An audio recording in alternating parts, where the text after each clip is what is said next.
ओम शांति। 26 फरवरी 2024 के ईश्वरीय महावाक्य। पहले सुनते हैं आज की मुरली से होमवर्क। बाबा ने कहा, टीचर विदेही है, इसलिए याद की मेहनत करनी है। याद करते करते जब इम्तिहान पूरा होगा तब घर चले जाएंगे। बाप खुद कहते हैं, मुझे याद करो तो विकर्म विनाश होंगे। इसमें टाइम तो लगता है। अपने को आत्मा समझने का बहुत अच्छा अभ्यास करना है। आत्माओं की झिलमिल दिखाई देती है, परंतु उनसे फायदा ही क्या। स्वदर्शन चक्र को धारण कर अपने पापों को भस्म करना है। संभाल करो, कर्मेंद्रियों से कोई भी पाप कर्म ना हो। कर्मातीत बनने की स्वयं मेहनत करो। साक्षात्कार की आश नहीं रखनी है। साक्षात्कार करने से मुक्ति नहीं मिलती, पाप नहीं कटते। साक्षात्कार से फायदा नहीं है। जंक निकलेगी बाप और नॉलेज को याद करने से। और अब सुनते हैं ईश्वरीय महावाक्य विस्तार से। मुरली का सार। मीठे बच्चे, टीचर विदेही है, इसलिए याद की मेहनत करनी है। याद करते करते जब इम्तिहान पूरा होगा तब घर चले जाएंगे। प्रश्न, बच्चों को याद में रहने की मेहनत करनी है, किस धोखे में कभी भी नहीं आना है। उत्तर, आत्मा का साक्षात्कार हुआ, झिलमिल देखी, इससे कोई फायदा नहीं। ऐसे नहीं कि साक्षात्कार से या बाबा की दृष्टि पड़ने से कोई पाप कट जाएंगे या मुक्ति मिल जाएगी। नहीं, यह तो और ही धोखे में रह जाएंगे।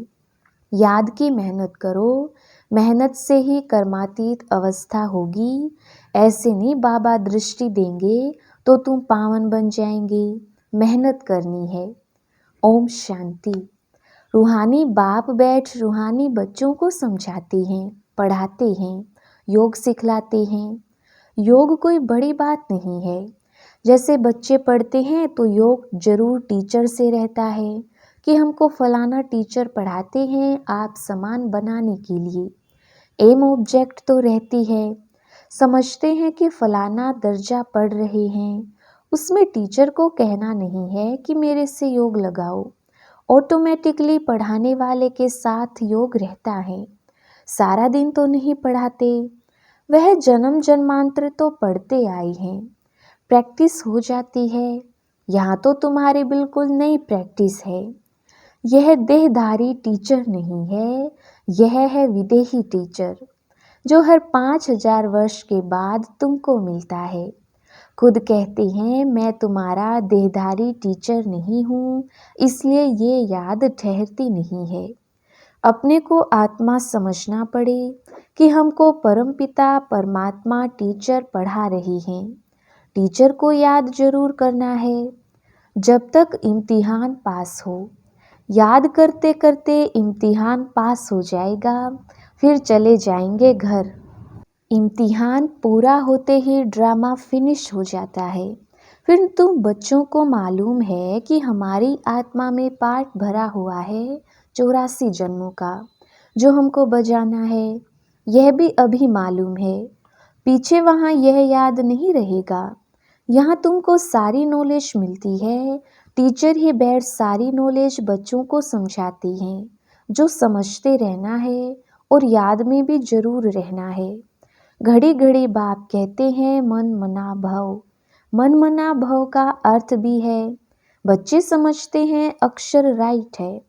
बाप खुद कहते हैं, मुझे याद करो तो विकर्म विनाश होंगे। इसमें टाइम तो लगता है। अपनी जांच करनी है। जैसे पढ़ाई में और सब्जेक्ट होती है, हिस्ट्री, हिसाब किताब, साइंस आदि। स्टूडेंट्स समझते हैं हम कहाँ तक पास होंगे। तुम बच्चों की बुद्धि में है कि हम इतने इतने मार्क्स से पास होंगे। अपने को देखना चाहिए कि हम बाबा को भूल तो नहीं जाते हैं। बहुत लिखते हैं, बाबा माया घड़ी घड़ी भुला देती है। बहुत माया के तूफान आते हैं, विकल्प आते हैं। ना समझने के कारण लिखते हैं, बाबा इसमें पाप तो नहीं लगता। ऐसे ऐसे संकल्प विकल्प आते हैं। देखने से ख्याल आता है यह करें, इसमें पाप तो नहीं लगता। बाप कहते हैं नहीं, पाप तब होगा जब कर्मेंद्रियों से विकर्म करेंगे।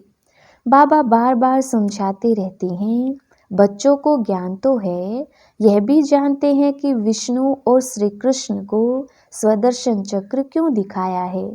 दिखाते हैं अकासुर बकासुर को मारा, अब मारने की तो बात ही नहीं, यह तो अपने पाप काटने की बात है। शिव बाबा को भी कहेंगे ना स्वदर्शन चक्रधारी, उनको सारे चक्र का ज्ञान है। आत्मा को बाप से ज्ञान हुआ है, ये सृष्टि का चक्र कैसे फिरता है। स्वदर्शन चक्र धारण कर अपने पापों को भस्म करना है। ज्ञान को धारण कर बाप को याद करो। बाप को याद करने से ही विकर्मों का विनाश होता है। हरेक को अपने लिए मेहनत करनी पड़ती है। ऐसे नहीं बाबा दृष्टि बैठ देंगे कि इनके पाप कट जाएं। बाप बैठ यह धंधा नहीं करते, यूं तो सबको देखेंगे ही। देखने से व ज्ञान देने से विकर्म विनाश नहीं होंगे। बाप तो रास्ता बताते हैं, ऐसे ऐसे करो तो विकर्म विनाश होंगे। श्रीमत देते हैं, अच्छा समझो बाप आते हैं, आत्मा समझकर देखते हैं। ऐसे नहीं इससे हमारे पाप कट जाएंगे, नहीं, पाप कटते हैं अपनी मेहनत से। ऐसे बाप बैठ करे तो यह तो एक धंधा हो जाए। बाप समझाते हैं ऐसे ऐसे तुम अपने बाप को याद करो। बाप है ही श्रीमत देने वाला, मेहनत अपनी करनी है। बहुत समझते हैं फलाने साधु सन्यासी की दृष्टि ही बस है, कृपा आशीर्वाद लेते लेते गिरते ही रहते हैं। वह क्या कृपा करेंगे, वह तो अपने ब्रह्म महतत्व को ही याद करेंगे। बाप तो साफ रास्ता बताते हैं, ऐसे ऐसे करो। गाते भी हैं नंगे आए नंगे जाना है, यह गायन भी इस समय का है। बाप के वर्चंस फिर भक्ति में काम आते हैं। अब बाप कहते हैं मुझे याद करो तो विकर्म विनाश होंगे। बाप तो श्रीमत देते हैं, यह भी ड्रामा में उनका पार्ट है। इसको ही मदद कहो, ड्रामा अनुसार श्रीमत गाई हुई है। बाप को मत देनी है, कहते हैं अपने को आत्मा समझो, ऐसे नहीं मदद दे कर्मातीत अवस्था में ले जाएंगे। नहीं, टाइम लगता है, बहुत मेहनत करनी पड़ती है। अपने को आत्मा समझने का बहुत अच्छा अभ्यास करना है।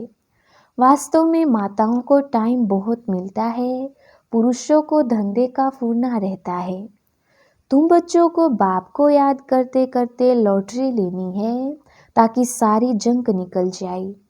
फील होता है फलाने अच्छे पुरुषार्थी हैं, चार्ट रखते हैं, जैसे भक्ति में 2-3 घंटे भी बैठ जाते हैं। वानप्रस्थी गुरु आदि बहुत करते हैं, परंतु उनको भी इतना याद नहीं करते जितना देवताओं को याद करते हैं। वास्तव में देवताओं को याद करना नहीं होता है, ना देवताएं कभी सिखलाते हैं। तुम बच्चों के लिए कोई नई बात नहीं है और ना लाखों वर्ष की कोई बात है। बाप तो आते ही तब हैं जब स्थापना और विनाश का कार्य होता है। बच्चे जानते हैं यह विनाश तो कल्प कल्प होता है, कल्प पहले भी हुआ था। तुम लिखते भी रहते हो 5000 वर्ष पहले भी यह हुआ था। बाप अपने साथ मिलने का जो रास्ता बताते हैं यह कोई नई बात नहीं है। बाप कहते हैं मैं कल्प कल्प आकर रास्ता बताता हूँ। तुम बच्चों को यह पता है कि यह हमारे राज्य की स्थापना हो रही है। जिन देवताओं की पूजा करते हैं उनका राज्य फिर स्थापन हो रहा है। 5000 वर्ष का चक्र है जो फिरता ही रहता है। मनुष्य वायरे हो जाते हैं, माया की मत पर सब चल रहे हैं। रावण को क्यों जलाते हैं, अर्थ कुछ नहीं जानते। तुम्हारा नाम ही है स्वदर्शन चक्रधारी, एम ऑब्जेक्ट यह खड़ी है। जो बाबा में ज्ञान है वह आत्मा को दिया है। जब ड्रामा का चक्र पूरा होता है तभी बाप आकर नॉलेज देते हैं। बाप ही आकर यह कर्म सिखलाते हैं। फिर वाम मार्ग में जाने से ही रात शुरू हो जाती है। फिर हम नीचे उतरते ही आते हैं, सुख कम होता जाता है। तुम्हारी बुद्धि में ज्यों का त्यों सारा चक्र है, जैसे बाप की बुद्धि में है। बाकी तुमको पावन बनने के लिए मेहनत करनी पड़ती है। बुलाते भी इसलिए हैं कि बाबा हम पतितों को आकर पावन बनाओ। फिर नॉलेज भी चाहिए। मनुष्य से देवता बनना है। बाप आते हैं बच्चों को राजयोग सिखलाने। दूसरे कोई को सिखाने आएगा भी नहीं। पतित पावन बाप को बुलाते हैं, बाबा हमको आकर पावन बनाओ। अब तुम पुण्य आत्मा बन रही हो। वर्ल्ड की हिस्ट्री ज्योग्राफी फिर रिपीट हो रही है। कितनी गुह्य बातें हैं। मनुष्य ना आत्मा को ना परमात्मा को जानती है। आत्मा जो है जैसी है, जैसा उनका पार्ट है, वह भी बाप ही बतलाते हैं। वंडर है छोटी आत्मा में क्या क्या पार्ट भरा हुआ है। सुनते ही रोमांच खड़े हो जाते हैं। कोई को आत्मा का साक्षात्कार होता है। आत्माओं की झिलमिल दिखाई देती है, परंतु उनसे फायदा ही क्या। यहाँ तो योग लगाना है। मनुष्य समझते हैं साक्षात्कार हुआ, मुक्ति पाई, पाप भस्म हो गया। यहाँ तो और ही धोखे में रह जाते हैं। बाप तो हर बात समझाते रहते हैं। कहते हैं तुमको गुह्य बातें सुनाता हूँ, तुम्हारी बुद्धि में सारे चक्र का ज्ञान है। बस बाबा को, चक्र को याद करना है, टीचर को भी याद करना है, नॉलेज को भी याद करना है। याद करते करते ड्रामा अनुसार कर्मातीत अवस्था को पा लेंगे। जैसे नंगे आए वैसे ही जाना है। तुम दैवी संस्कार ले जाते हो, वहाँ कोई नॉलेज नहीं। इसको कहा जाता है सहज याद। योग अक्षर से मनुष्य मूंझ जाते हैं। वह है हठयोगी। सहज योग तो बाप सिखलाते हैं। आगे सुनते थे, गीता के भगवान ने सहज योग सिखाया था, परंतु उनको जानते नहीं। 100% मिसअंडरस्टैंड कर दी, जिससे मनुष्य पतित बन पड़े हैं। अनेक मते हैं जो गृहस्थ व्यवहार में रहते हैं, उन्हों के लिए ही यह गीता शास्त्र है। तुम हो प्रवृत्ति मार्ग वाले। पहले तुम्हारा पवित्र प्रवृत्ति मार्ग था, अब अपवित्र बन पड़ा है।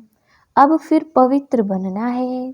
बाप तो एवर प्योर है, वह आते ही हैं श्रीमत देने। बाप कहते हैं इस समय सब तमो प्रधान बन पड़े हैं। पहले सतो प्रधान थे, जैसे हम भी पहले सतो प्रधान थे, फिर तमो प्रधान बने। जो भी आते हैं पोप, पादरी आदि पहले सतो प्रधान होते हैं, फिर एडिशन होते होते सारा झाड़ तमो प्रधान हो जाता है। अभी तो जड़जड़ी भूत अवस्था में हैं।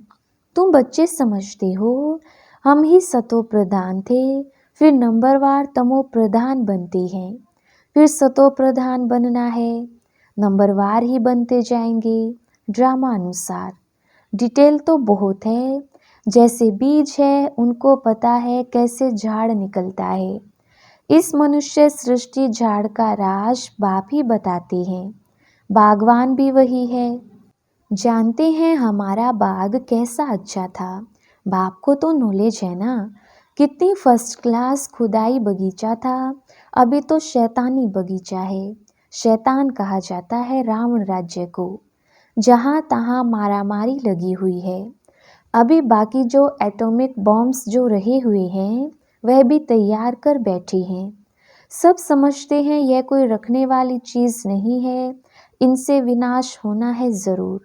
अगर विनाश ना हो तो सत्यु कैसे आएगा। यह तो बिल्कुल साफ है। बल दिखाते हैं महाभारत लड़ाई लगी, 5 पांडव बचे, वह भी गल मरे, परंतु रिजल्ट कुछ भी नहीं। ये भी ड्रामा बना हुआ है जो बाप बैठ समझाते हैं। भारत को ही लूटा, अब फिर रिटर्न दे रही हैं, पिछाड़ी तक देते रहेंगे। यह भी तुम जानते हो विनाश में सब कुछ खत्म हो जाएगा। जब हमारा राज्य था तो दूसरा कोई का राज्य था नहीं। History must repeat. भारत फिर हेवन बनेगा, लक्ष्मी नारायण का राज्य होगा, और कोई खंड का वहाँ नाम नहीं। अब है कलयुग का अंत, फिर इन लक्ष्मी नारायण का राज्य आएगा। हम फिर यह बनते हैं। बाप कहते हैं मैं आया हूँ राजयोग सिखलाने। कल्प कल्प अनेक बार तुम मालिक बने हो। इन्हों की सारे विश्व में राजधानी थी, बड़े अक्लमंद थे। वहाँ उन्हों को वजीर आदि से राय लेने की जरूरत नहीं। यह ड्रामा बना हुआ है, फिर रिपीट होगा। श्री कृष्ण के मंदिर को कहते हैं सुख धाम। शिव बाबा आकर सुख धाम स्थापन करते हैं। वह खुद कहते हैं क्राइस्ट से 3000 वर्ष पहले भारत स्वर्ग था। पहले एक धर्म था, फिर दूसरे धर्म आए। बच्चों को वंडर खाना चाहिए। बाबा हमको बादशाही कैसे देते हैं। बाप आकर भक्ति का फल देते हैं। कितना सहज है, परंतु समझेंगे वही जिन्होंने कल्प पहले समझा होगा, नंबरवार पुरुषार्थ अनुसार। अच्छा, मीठे मीठे सिकिल दे बच्चों प्रति माता पिता बाप दादा का याद प्यार और गुड मॉर्निंग। रूहानी बाप की रूहानी बच्चों को नमस्ते। हम रूहानी बच्चों की रूहानी बाप दादा को याद प्यार गुड मॉर्निंग और नमस्ते जी। धारणा के लिए मुख्य सार। पहला पॉइंट, स्वदर्शन चक्र को धारण कर अपने पापों को भस्म करना है। संभाल करो, कर्मेंद्रियों से कोई भी पाप कर्म ना हो। कर्मातीत बनने की स्वयं मेहनत करो। दूसरा पॉइंट, साक्षात्कार की आश नहीं रखनी है। साक्षात्कार करने से मुक्ति नहीं मिलती, पाप नहीं कटते, साक्षात्कार से फायदा नहीं है। जंक निकलेगी बाप और नॉलेज को याद करने से। वरदान, चेहरे द्वारा सर्वश्रेष्ठ प्राप्तियों का अनुभव कराने वाले सर्व प्राप्ति संपन्न भव। विस्तार, संगम युग पर आप ब्राह्मण आत्माओं को वरदान है सर्व प्राप्ति संपन्न भव। ऐसी वरदानी आत्मा को मेहनत नहीं करनी पड़ती। उनके चेहरे की चमक बताती है कि इन्होंने कुछ पाया है। यह प्राप्ति स्वरूप आत्माएं हैं। कोई कोई बच्चों के चेहरे को देख लोग कहते हैं कि ऊंची मंजिल है, इन्होंने त्याग बहुत ऊंचा किया है। त्याग दिखाई देता है लेकिन भाग्य नहीं। जब सर्व प्राप्तियों के नशे में रहे अपना भाग्य दिखाओ तो सहज आकर्षित होकर आएंगे। स्लोगन, जहाँ उमंग उत्साह और एकमत का संगठन है वहाँ सफलता समाई हुई है। अच्छा, ओम शांति।